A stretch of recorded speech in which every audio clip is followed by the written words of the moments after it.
Good evening and welcome to Provo High School tonight in Bulldog Stadium for this Region 8 game between Maple Mountain and Provo.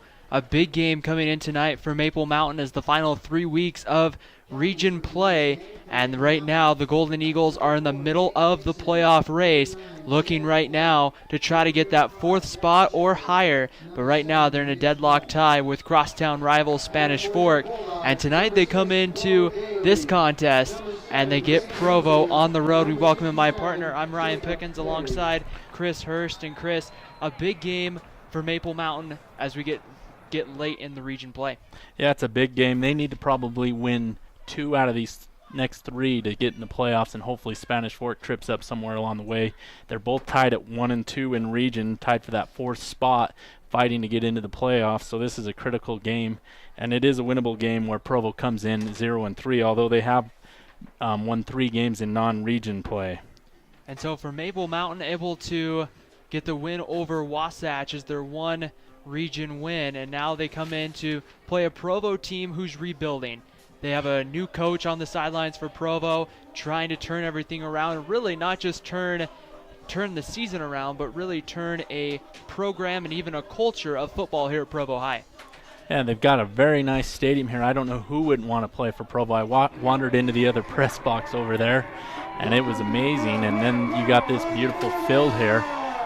But the problem is they're competing against Timpview, and Timpview's been a powerhouse, and they get, all the talented kids here in Provo. But they have won three games this year, and they are looking for their first region game. They are capable of beating Maple Mountain. Maple Mountain shouldn't overlook Provo, even though they're probably the favorite tonight.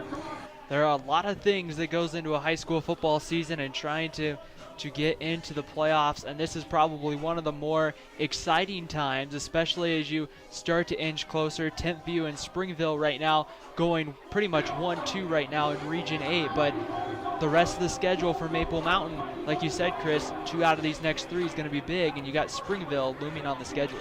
And they also play Salem Hills. Salem Hills has had a wonderful season. Their quarterback's amazing there. So it's not going to be easy for them to scrap and fight, but hopefully for them tonight they have Hall back. He got a little dinged up in the last game, but he has over 1,500 yards passing so far this season. So I think that'll be key. But if he's not available, last week we saw Jake Dixon fill in and move the team, especially there in the 3rd quarter. Once he settled down, he was able to get a couple scores, and they were able to blow Wasatch out last week. Although Wasatch was missing 13 starters. So they've been down this year due to injuries, but Maple Mountain so far has been healthy. Hopefully Hall's quarterbacking the team tonight, and he's got some weapons he can go to as well, as Jake Maffey's had 30 catches for 570 yards this season and 7 touchdowns. And we've definitely seen Maple Mountain at times this year look very potent on offense, able to move the ball. I think the big question for Maple Mountain these next three games has been, we know they can score. Can that defense hold teams off the scoreboard? Yeah, that's a good question, because they've scored 39, 38, 36 points in losses this season.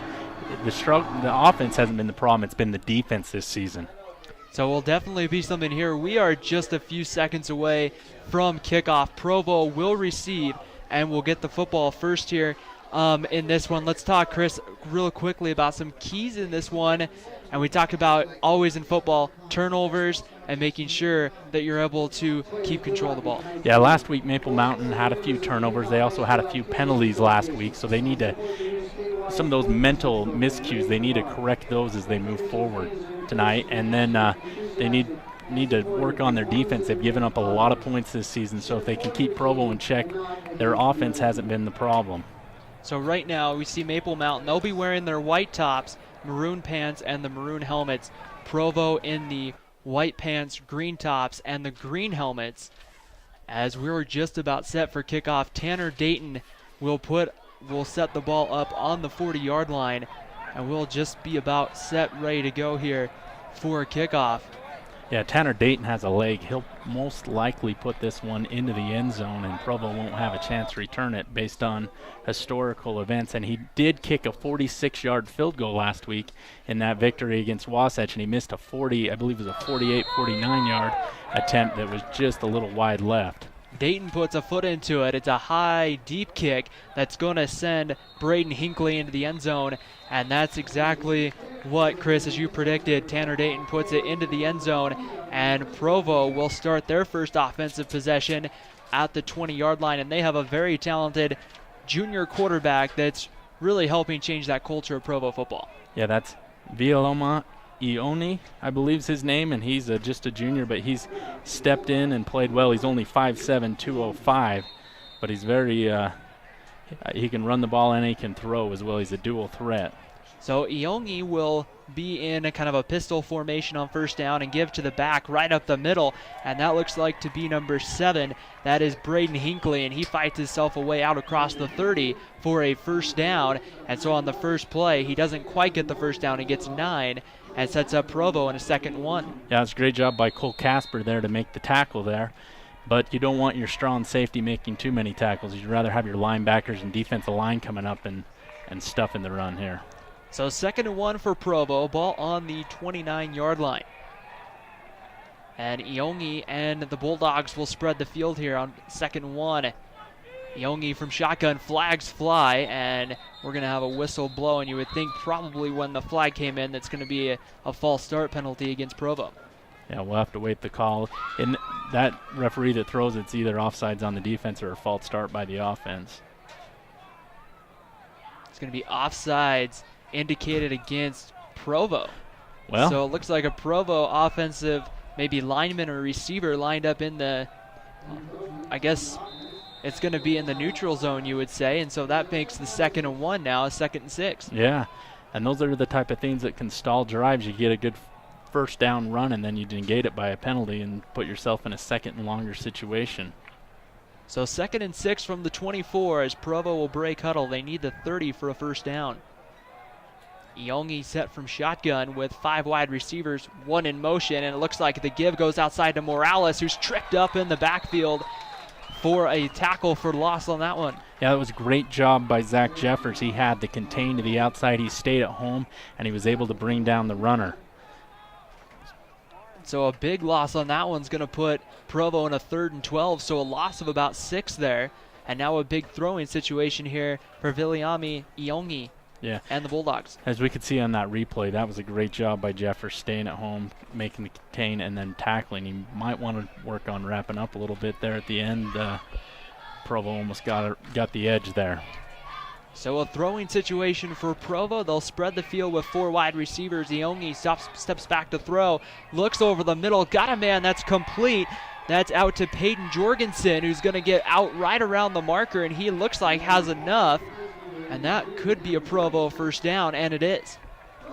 Yeah, that was a great job. Just a little crossing route across the middle. They had 3 guys down in the trips formation, and they all went different directions. And 83 Jorgensen was able to pop out and get the ball there. Jorgensen, a junior wide receiver, gives Provo a first down to the 31, and the Bulldogs convert the big 3rd and long, and they will now come back with 2 wide receivers. And in the pistol formation, Iongi gives it right up the middle. Once again, they're going to fall ahead of what looks like Hinckley on the carry, and he gets out to around the 34-yard line for a gain of about 3. Yeah, Hinckley's going to be the featured back for Provo. When they want to run up the middle, they're going to hand it to him. But as we've seen, they like to send some guys in motion. They like to try and get around the edge. So Provo's going to try and attack with the running tack in all directions. So we'll see the Bulldogs spread the field on 2nd and 7. Man goes in motion across the field. That's Ty Jones. Iongi set from shotgun. And now he's going to give it up the middle to Hinckley, who's going to try to cut outside. That's Eric Morales on the carry, and he actually gets hit for a loss. And now another 3rd and long coming for Provo. Yeah, and that is the 2nd tackle for loss by Jeffers tonight, as he gets the edge again, stays at home, and is able to bring him down. Great job by Jeffers with 2 tackles for loss early on. So we saw Provo earlier on this possession. They were able to convert a 3rd and 12. Looking to convert again. They need just out, it looks like the 44-yard line, the 41-yard line for a first down. Iongi to throw in the slot. Got his man, but it dropped it. Incomplete. Headed over the middle. That was Braden Hinckley lining up in the slot. Yeah, ball was thrown just a little behind Hinckley. He wasn't able to come down with it, but that would have been close to a first down for Provo. Instead, they'll have to punt here. Looks like we got Minor back to return as well. Cannon Minor's been a dangerous return man for Maple Mountain this year. Looks like Cole Casper standing right on about the 50-yard line. Low snap, they get the punt off, and it's a high kind of end-over-end kick. Minor's going to field it at about the 32, get outside, try to turn the corner, stop, cut back, ball comes free, and diving on it, I think Provo might have got it, and they did. It's a first down, Bulldogs. Yeah, he was running with the ball a little loose there. Provo's able to knock it away, and number 25, Trapper Deaton was on the spot there to pick up the ball. But we do have a flag. There was a flag. I think that might have been maybe incidental. Maybe the went to throw the beanbag out there to mark the ball. But a big kind of sway in possession there. Provo's offense back on the field now in Maple Mountain territory and driving with 8:20 to go here in the first quarter. Yeah, we'll see Minor here just running with the ball a little loose, and it gets poked out.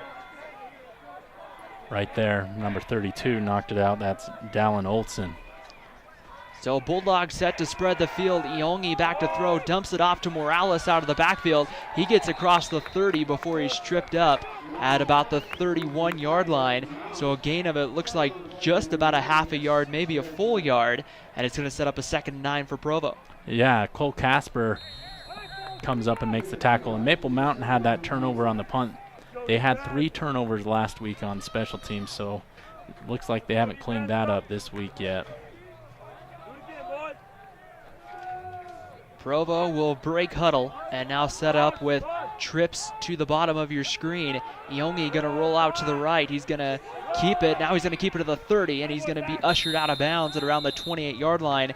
It looks like Zach Jeffers again took Iongi out of bounds. Yeah, Iona didn't have anything downfield, rolls out to his right, and it's good to get a few yards there and bring up a more manageable 3rd, and it looks like about 6. You see those Maple Mountain linebackers playing their lanes really well there on the Car Guys instant replay, and Jeffers has been in on 3 or 4 stops here in the early going as we have 7:36 to go in the first quarter. Yes, and Maple Mountain hasn't had an offensive possession. Their defense has been holding up well so far this evening. So 3rd and 6, looking for right around the 23-yard line. Iongi from shotgun takes the snap. He's going to throw, now going to be pressured, now cuts back to the other side of the field. Going to throw deep into the end zone's got a man, and that's going to be intercepted. It's picked off the 4, returned right down the sidelines. I want to say that's number 32, Gavin McLean. Yeah, McLean back in position. Ione forces one that wasn't open. It was 3rd down. It's as good as a punt. They're most likely not going to get it on 4th down, so he takes a chance, and Maple Mountain's able to capitalize. So Iongi, I mean, has a lot of scrambled, made some plays with his feet, and just throws one up into double coverage, like you said, Chris. Gavin McLean, a great defensive play. And now Maple Mountain will get their first offensive possession, and they're led by their senior quarterback, Jaron Hall. But there is a penalty, it looks like, that was called against Maple Mountain, but it looks like it was holding on the return. So that'll push him back a little bit with the block in the back on the return. With that interception, McLean's putting himself in as a candidate for the Taco Time Player of the Game. You can go visit Taco Time at 641 Kirby Lane or give them a call at 801-794-5353. We thank Taco Time for sponsoring the Player of the Game here on Spanish Fort Channel 17. First down and 10, ball on the 13 for the Golden Eagles of Maple Mountain. And senior quarterback Jaron Hall from shotgun on first down. Hall takes the high snap. That wasn't Hall. That was actually number 4. That's Jake Dixon. Yeah, it looks like Hall must still be banged up. I don't see him down there on the sideline anywhere. So Jake Dixon, the left-handed quarterback, will make the start for Maple Mountain tonight as he incompletes his first pass, and now it sets up a 2nd and 10. You talk about, I mean, Chris, the dynamic of the offense, how it changes maybe a little bit under Jake Dixon when you don't have that usual quarterback, Jaron Hall, in there. Yeah, Hall's definitely better, but once Dixon settled down last week, he was able to move the offense just fine, so Maple Mountain should be okay, but you'll probably see him try and run it a little more. Handoff up the middle to Jordan Larson on second down. He gets away, it looks like, for 2.5, maybe 3 yards, and sets up a 3rd and 7 or so coming up here for the Golden Eagles. Yeah, the other thing about Dixon is he did have a couple of picks before he settled down. So it'll be interesting with his first start this season if he's able to not have some of those jitters early on. So 3rd and 7, ball on the Maple Mountain 15-yard line, and Jake Dixon will be from shotgun with 5 wide receivers. Cole Casper in motion. Dixon rolls out to his left, goes downfield, got a guy out there that's complete across the 40. Brought down at around the 50 was Jared Flake, number 9, and that's a first down for Maple Mountain. Yeah, that's a big pickup of 33 yards for Maple Mountain there as they go to midfield. Great, actually it was 37, I believe. So all he did was get behind the defense, and Dixon was able to throw it. If he was able to get the ball out a little more in front, Maple Mountain would have scored on that play. But great job by Dixon getting it over the safeties for Provo. So now 1st and 10, ball moves to the midfield mark. And Maple Mountain will spread the field with 4 wide receivers and a single back. They'll give it right up the middle to Cole Casper, who will fight his way ahead for about 2 yards to the Provo 48. And for the first time tonight, the Golden Eagles are in Provo territory. Yeah, this is actually their first offensive drive that started a few minutes ago because of the turnover on special teams, but they're looking crisp early on. So the clock ticks under 6 minutes to go. 5:50 left in the first quarter. No score, Provo and Maple Mountain. Golden Eagles getting the ball for the first time tonight, and will spread the field with 4 wide receivers as Jake Dixon sets from shotgun. Dixon takes the snap. He's going to throw. He's got his man in the flat. That's complete to Cannon Minor. Minor's brought down at the 41-yard line, picks up a gain of 7, and now sets up a 3rd and about maybe 1 coming up here for Maple Mountain. Yeah, on these 3rd and short situations, you're most likely going to see Maple Mountain line up with Jordan Larson in the backfield and hand it up the middle. They've had success with him when they just need to get 1 yard or 2 here on 3rd down, so that's what I'd look for. But great job by Maple Mountain early on moving it, and also it might be 4 down territory as well, as Larson's not in the game. So shotgun set. They're going to spread the field. 5 wide receivers. Cole Casper in motion, and it looks like the right side of that offensive line jumped for Maple Mountain. And that'll move it back 5 yards, and that changes the play call completely. So now instead of a 3rd and 1, you're going to be in a 3rd and 6 from your own 46, or from the Provo 46-yard line. And so now the play call changes, and now you have to really kind of wonder if you're not in 2 down territory anymore. Yeah, and the frustrating thing about that penalty is it is a mental penalty. It's not being an aggressive penalty. Sometimes you don't mind the aggressive ones, but that's just a plain mental mistake. So 3rd and 6, another flag flies. Cole Casper went in motion, and it looks like this one's going to be could be against Provo. We're going to have a discussion by the officials, but one official kind of pointed Provo's way. It looked like synchronized offsides. They moved at the same time, but the refs decide that Provo moved first, and Maple Mountain will go back to 3rd and 1. So now the first penalty, and I mean, in a way, they both offset each other, and now you're back to that 3rd and 1, and you have to wonder here, once again, Chris, if you're in 2 down territory, if you're Brad Burtonshaw and the Golden Eagles. Cole Casper in motion, high snap. Dixon's going to keep it and try to get the first down. He's going to get him close, and he gets the first down, lowers his head, and is brought down to about the 32-yard line. A big, strong, physical run there by Jake Dixon, and that gives Maple Mountain a first down. Yeah, the offensive line decided not to block, so Jake Dixon decided to lower his head and get the first down. That was a great 2nd and 3rd effort to make sure that he picked it up, as he was going nowhere on that play in a hurry, as we can see on the Car Guys instant replay. Great run by Dixon there to pick up the first down. That was all him. 4:08 to go, first quarter. 1st and 10 coming up here for Maple Mountain on the Provo 33. Golden Eagles are driving here, and they'll spread the field with 4 wide. Another high snap. Dixon gets this one down, going to have to keep it, and he's going to be hit in the backfield for a loss of about 2. And really, that's about the 3rd or 4th time we've seen that high snap where Dixon's had to leave his feet to pull it down. Yeah, and that was the first one Dixon fumbled. He's done well to to grab the ball on the prior ones, but the problem is Provo's firing off the line and getting into Maple Mountain's backfield, which isn't leaving Dixon very much time to run the offense. So 2nd and 13, officially a loss of 3 on the keeper for Jake Dixon. And now we'll see Maple Mountain once again spread it with 5 wide receivers. Dixon in shotgun standing at the 42, and he's going to throw. He's going to look over the middle. He's got a man, threw it high and incomplete.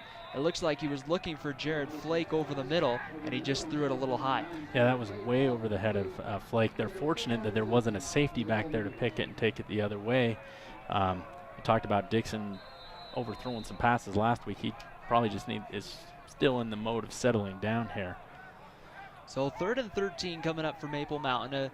What you would really think would be a passing situation, probably spreading the field with 4, maybe 5 wide receivers. Maybe something similar to that last play. They had some receivers open, just didn't find them. Yeah, he's had guys open. Provo's been playing mostly a zone defense, and there's been lots of holes in that defense as they blitz 4 or 5. 3rd and 13, Dixon back to throw. He's going to look down the sidelines, got his man Cannon Minor, and that's going to be complete to about the 16, looks like the 17-yard line. That's first down for Maple Mountain. Yeah, that was a great job of Minor there, finding a hole in the defense, sitting there and letting him get the ball to him. And great pass by Dixon as well. A very tight window Jake Dixon had there. You saw that completion on the Car Guys instant replay. So 1st and 10 from officially the 17-yard line. Yeah, if you're Maple Mountain here, you just want to get on the board. They're looking for 6 just to take Provo out of this game. They're going to give it up the middle. Jake Dixon on the keeper gets down to about the 15-yard line, so he'll gain about 2 and makes it a 2nd down and 8. So pretty much a straight quarterback draw there from the Golden Eagles. Yeah, Golden Eagles have struggled to run the ball here against Provo. They've had great success through the air. I wonder if they'll just try and gunsling it tonight. So now we'll see, it looks like more of a power set coming from Maple Mountain. The first time tonight we have seen the power set as Chantry Dean comes in the backfield, and the give goes right up the middle, and that's Jordan Larson who's going to fight his way inside the 5 to about the 2, maybe the 3-yard line, and it's 1st and goal Maple Mountain with just a little over 2 minutes in the first quarter. Yeah, it was a good job by Larson staying low, turning his legs and running through the Provo line there. Because they didn't have an answer. As I said, they should throw the ball. They go ahead and do the opposite, and it works. So don't listen to me ever. That's the key to that, Ryan. Chantry Dean right up the middle set the nice block and just kind of opened the hole there. And now we'll see that power look once again for Maple Mountain here. Larson again, the deep back. He's going to get the call. Lowers his head to the 2. Looks like he fights his way to the 1-yard line. And that's going to set up a 2nd down and goal coming up here for the Golden Eagles. Yeah, that was a good job by Mayo for Provo stopping him there. If he wouldn't have wrapped up and held on, Larson would have marched into the end zone. But Mayo with the stop there for Provo. So 2nd and goal. Looks like the ball is officially on about the 1.5, maybe the 2-yard line. And that's where you want to be if you're Maple Mountain. You got 4 downs to punch it in here. And the give, Larson dives up over the top. Is he in? He is. Touchdown, Maple Mountain. Jordan Larson in from about 1.5 yards, maybe 2. And the Golden Eagles are on the board as they take the lead 6-0 with 1:08 to go in the first quarter. Yeah, that was a great job by Jake Dixon throwing the ball through the air, and then they were able to punch it in with Jordan Larson once they got inside the red zone, and they're able to capitalize and take a 6-0 lead here with 1:08 to go. PAT pending. And that will be Tanner Dayton to come in. We talked about Dayton's strong leg that he has, and now he'll come in for the extra point try. The snap on its way, it's down, the extra point is up, and it's through. And with 1:08 to go in the first quarter, it's Maple Mountain 7, Provo 0. The Golden Eagles strike first on their first offensive drive on a Jordan Larson 1-yard touchdown run. Yeah, and they were able to throw the ball and as well as run the ball on that drive, and that's great news if you're Coach Burtonshaw. It looks like you have plenty of options, and on that first drive, if Provo doesn't make some adjustments, it looks like Maple Mountain's going to be able to move the ball well tonight. At the conclusion of tonight's Oh, pardon me. We'd like to thank J-Mart for sponsoring football live here on Channel 17. You can go visit J-Mart at jmartprint.com. That's jmartprint.com for all your printing needs. I know I got my wedding invitations there. It's a great place for all your printing needs. And so we, of course, thank all of our sponsors for tonight's broadcast, for bringing it to everyone viewing tonight down in the Spanish Fork area. And now we're set, ready to go. Tanner Dayton puts a leg into it at the 40, and the kickoff once again deep, and that's going to go about 5 yards deep into the end zone. And so Provo, for the second time tonight, will start with the football on the 20-yard line. I should say, actually, their third possession of the night, as they recovered a fumble that went for that continued their possession. And now the Bulldogs start once again on their 20-yard line, Chris, and we saw Provo able to find a way to move the ball, put themselves in some 3rd and longs, and were able to find a way to convert. Yeah, Maple Mountain, Zach Jeffers, and Cole Casper have been stopping Provo. Those have been the 2 stars for Maple Mountain's defense so far tonight. Youngie throws the screen on first down. That's out to Braden Hinckley. Hinckley fights his way to around the 26, maybe the 27-yard line. So a good gain of about 6 on first down as that clock ticks under a minute to go here in the first quarter. Yeah, you want to get at least 5 or 6 yards on second down, because that gives you more options. You can run it here on second, or you can also throw it with some play action. So Provo did well to pick up 7 on first. Lots of options here for the Bulldogs as they're able to break huddle, and they'll spread the field with 5 wide receivers. Braden Hinckley, one of the top targets, sits in the middle. Man goes in motion. They're going to give it. Youngie's going to keep it, and he's going to get hit for a loss. Immediately there was, it looks like, about 4 Golden Eagles was there to make the tackle. Yeah, and that play, there's the option to give the ball to the wide receiver, but just like on previous plays, Zach Jeffers had contained. Maple Mountain had the middle stuff. That play was doomed from the start due to Maple Mountain's defensive presence. And so now with 2 seconds left, no play will be snapped. And at the end of one complete quarter, it's Maple Mountain 7, Provo 0. You're listening to high school football on the Spanish Fork Community Network.